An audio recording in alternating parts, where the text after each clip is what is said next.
Summit League Media Days coming up, and as a precursor to that, we've asked coaches to come in and visit with us about some of the issues impacting women's college basketball at this time. We're joined by University of Denver coach Jim Turgeon, Oral Roberts University head coach Misti Cullen, South Dakota State University head coach Aaron Johnston. Thanks a lot for coming in, and we're gonna just jump in right away. So one of the issues, hot button topics on the national level, I think we've all seen a little bit about.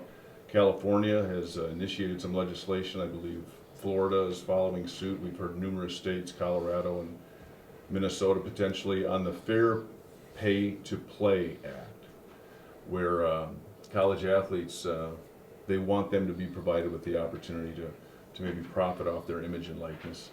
Just some general thoughts about how could that possibly impact, you specifically, your sport in general, and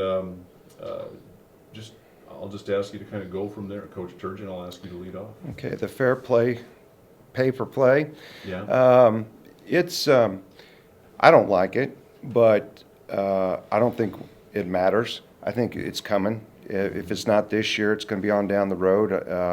I know the congressman's talking about doing it on the federal level. So I'm not sure how much impact it will have on our women's basketball game. I know at the Power 5 schools in football and basketball, I'm sure that's going to be a big deal for recruiting for them. And the problem I see is how the NCAA, how they're going to regulate it and just how it's all going to work. I'm not sure how that's going to work. Absolutely. Coach Cullen, your thoughts? I just think there's a lot of different levels that are involved with it. It's not, when you hear it in big marquee conversations right now, you're thinking about football and men's basketball and just so much money wrapped up, with postseason and bowl games and everything else. And we kind of almost received the trickle down a little bit, to kind of go off what Coach Turgeon was saying. I think with women's basketball, just even within our sport, there's just so many layers and availability of funds and things that can be done. And it feels like we were having this kind of talk with cost of attendance, just a few years back, and this is just kind of a bigger, newer level with that. Sitting down in Tulsa, Oklahoma, we'll probably wait and see what's going on the national scene. But I think at the same time, I can understand it. I think I'm not a fan of it, as a athlete.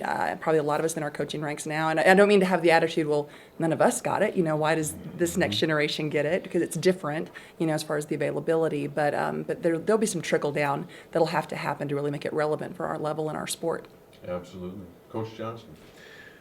Well, they're just such big topics right now. When you see these new legislative things put in place and they come from completely outside of the NCAA, there's such a disconnect with the NCAA internal side and what's kind of being said on a national, even media stage and legislative stage. Somehow they're going to have to bring those ideas together. These are big, important concepts, and they can't be decided by, I mean this in great respect, but by talking heads or talking points. That's not going to get this done.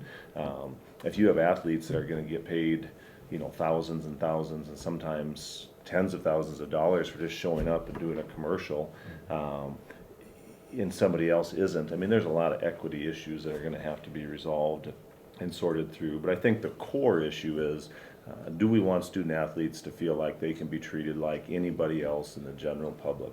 And I think the answer is yes. I mean, I don't think anybody's trying to put up barriers, and there are barriers. So how do you work through those barriers? How do you make it equitable? How do you make it feasible? I don't know that athletes realize that if all this comes to place, they're going to have to look at themselves differently too. They become an employee in a different model, and there's a lot of things that I'm sure they probably haven't wrestled with. Do they want more? Yes. Do they understand the responsibility, what that's going to come with? Maybe. Those are the things we'll probably have to sort through. But the basic idea, yeah, let's figure out a way to try and bridge that gap somehow in a way that works for everybody. Yeah, sounds like some things are coming. Nobody really knows how it's going to work out. I guess I'll get introduced to income tax about four years sooner than I normally would have. The women's basketball landscape in general, I don't think there's any question that it continues to be elevated, and the visibility, the notoriety. Great tournament this last year.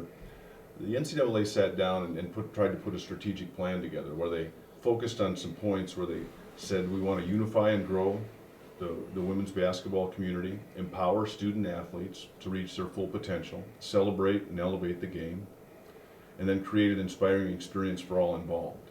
Now, in true NCAA form, they're very general and wide open, but what are some of your thoughts on how the women's game can continue to be elevated? And this time we'll start with you, Coach Gussie.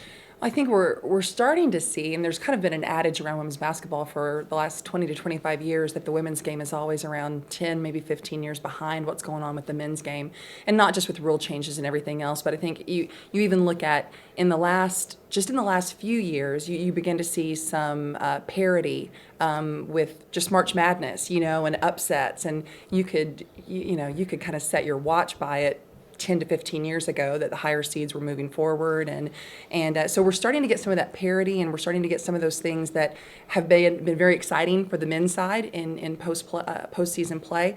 I think at the same time on the women's game, there's some things that are always going to kind of keep us pigeonholed because we're still playing on non-neutral courts, for the first two rounds, and so I do understand why that's happening, because we don't want to have empty gymnasiums and things that don't seem to be supporting women's basketball in the way it needs to be supported. So they're working to kind of grow it right now, and hopefully it'll get to where it's standing on its own feet a little bit better, that we can get more into true parity. But I think at the same time, there's it starts at grassroots, and we're an outsider, down in Oklahoma, and Jim over in Colorado, we're coming into the state of South Dakota. But you look at just the brush fire that happens with women's basketball, here in the state of South Dakota, and that's gotten national attention, and that was shown by us being able to send 2 programs to the NCAA tournament this last season for the first time in a one-bid league. So there's things that are beginning to happen. I think you made the comment, to go back on to what you said, there's these broad general statements that are being made right now, but it gets down to in the individual programs and in the individual communities about what's being done to grow the game. And that sure makes those broad statements look a lot better when there's a lot of success stories to report on and to see. Absolutely. Coach Johnston, your thoughts? Yeah, with the NCAA strategic plan, it is a great way to continue to keep the conversation about women's basketball going. And that's their focus, to keep it front and center, to get people talking about what's good for women's basketball. Certainly growing the game from the college level into the professional level, but even youth sports into the college level. We're at the time right now where you look at the number of young participants in women's basketball is not on the incline like it used to be. A lot of women's sports outside of basketball are now pulling some of those great athletes. Mm-hmm. How do we keep them active and involved in basketball is a great option. Competing with some of the other sports is going to be a challenge. We're going to have to find creative ways to keep some of those elite young women competing in basketball. Then on the college level, how do you create more parity? It's got to be an exciting game where when somebody turns on the TV, they feel as though, especially at that national level, that anybody can win. And I think you're seeing that, though. I think it's moving in that direction for sure. You have more teams in the Final Four, or different teams, I should say. You're seeing different teams compete in the Sweet 16, Elite 8 levels. And so I think you're seeing some of those things that we'd like to continue in women's basketball, but how do you make them consistent and how do you continue to grow it? Those are questions that we'll have to answer. But you've got some great things going on in our league right now that would speak towards some of those conversations and other leagues around us. And so it's an exciting time. There's some challenges, but certainly you look at what women's basketball has done the last several years. It's an exciting time in women's basketball. Absolutely. We're not a patient society, but I do agree with you so far. It is moving in the right direction. Coach Turgeon, your thoughts? Those two, they're smart, aren't they? I don't know what to say after that, but I would argue not only this last Final Four, but our last 2 or 3 Final Fours have been very, very good, very entertaining. And the parity is better, but I think we're in the very beginning of it. I think it's been about 5 years at the most. So NCAA did do something good. They're trying to organize it right now when we're hot. So I think that's smart. And it's all about growing the game, and they're trying to get everybody that has a high interest in women's basketball and gathering these people that are probably a lot smarter than me to help us grow our game, and I'm excited to the direction of our game. Absolutely, and you guys hit on the point. The Summit League is one of those leagues that continues to elevate the game in this region, especially on the women's side. you know, some of the things that we talked about, the things at times that are done, some rule changes. You know, they'll do some things. We've seen the women's game go to quarters. Also, the ability to advance the ball with a timeout, things along those lines. An interesting experimental rule that they're doing in the NBA G League. If you get fouled on a three-point shot, you go to the free throw line and you only shoot one free throw. If you make it, you get 3 points. If you miss it, you don't get any. Same thing on a two-point shot. Thoughts on that? And then in general, anything besides that, other rule changes that you think might be worthwhile considering in the women's game? Coach Johnston, we'll start with you. Yeah, all the rule changes last several years have been interesting. They've been fun to keep up with, hard to keep up with. I think you're seeing people think outside the box as this new free throw rule on the men's side, their professional side, they're going to experiment with. You know, I think they're going to have to sort through it. Most of the new rules that come up with me, I hear and think, oh, that's a terrible idea. Why would anybody think about that? Why mess with what we're doing? The free throw one, I don't have my hands around that. I think that's a little unusual. But I also feel like in the women's game, being able to advance the ball. I guess my initial thought there was I didn't like it, and now it's certainly made the end of the game more entertaining. Harder to coach, a lot more to think about, but it's entertaining for the fans. I think the pace of play has helped, you know, women's basketball. Our games are about an hour and 45 minutes. You know, that's good. That's good for fans, good for TV. So I think as we think about rules, they lead into how we grow the game, make it more exciting. The three-point line now on the men's side has gotten moved back. Certainly you're going to see that on the women's side, I would assume, at some point.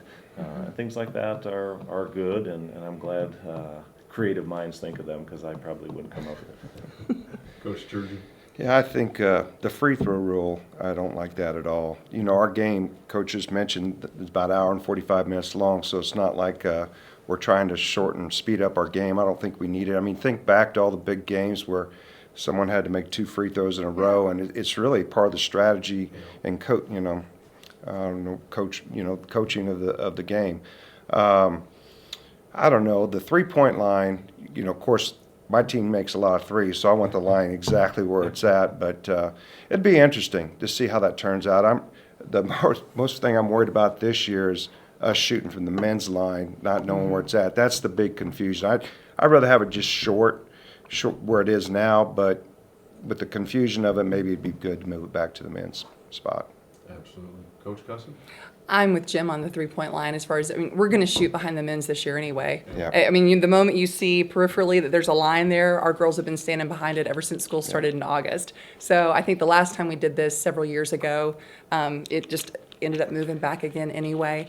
On the free throws, I actually blew my whistle and lined them up for a 1-and-1 2 days ago in practice, and that was like 3 years ago. So I was a little behind the times on that one. And then the freshmen all thought, yeah, okay, because they're stepping in from high school. I was like, wait, no, we don't do that anymore. Let me get into the right year. But, you know, I think for the most part, I think we've liked the quarter play. I agree. I think we've liked the advancement of the ball. It's kept the game interesting. I think our biggest adjustment is going to be the reset to the 22nd shot clock this year on an offensive rebound. So, but yeah, I think for everything that's happened so far and with the attention to women's basketball, it's all moved the right direction with where we're going. Great observations. Thanks for your time, and we appreciate it. We're looking forward to another exciting year of Summit League Women's College Basketball. Good. Well, thank Thanks. you.